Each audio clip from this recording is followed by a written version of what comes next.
Nuair a smaoiníonn tú ar thréimhse na Nollaig, céir a thagann chun Santi, béle turkey, nó fiú amháin Crainn Nollaig.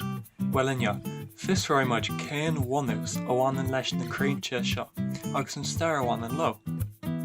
Ar dús, cén áit a thagann na crainte Nollaig seo as, a eicín muid na siopaí?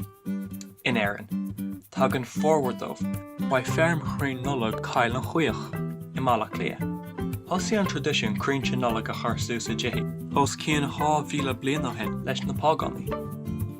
Dúsáid siad an lear chlas, Crann nach galann a go dialogas an dhíomhre, ach san lá táneán is é an ghiúise an crann is coitianta ar fud an domhan mar Crainn Nollaig. Tógann sé 8 bliana ar Crainn Nollaig a ás ó síol go dtí go bhfuil sé réile gearra, san 16 san chearmháin. Pas na Críostaithe ag chuir suas crainte Nollaig, deirtear go bith Martin Luther an 16 an Religún Protestantach an chéad duine a chur sailse an Crainn Nollaig, ach bhí maisiúcháin á úsáid ar fan na cinnte roimhe seo, a chu sin a raibh, tháinig méadú suntasach ar an sim agus an cháil ó bhain leis an Crainn Nollaig. Mar an nach galann sé a chud a dialóga, tháinig na Críostaithe an Crainn Nollaig mar himbal ar thíreacht thaobh déanamh.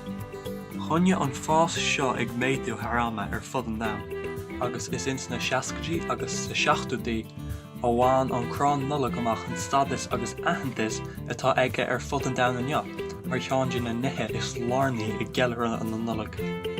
Chulah bhliain i gcearnóg Rockefeller, i New Airach, bhí an Crainn Nollaig ómhór ar tuspáint, timpeall ar 67 tránárte, ach san bhliain 1950 bhí Crainn Nollaig a bhí 550 haon trá le feiceáil i Seattle an Crainn Nollaig ba mhó riamh. Is léir go bhfuil an Crainn Nollaig mar fáirt lárnach an gceilre a bhí an am Nollaig.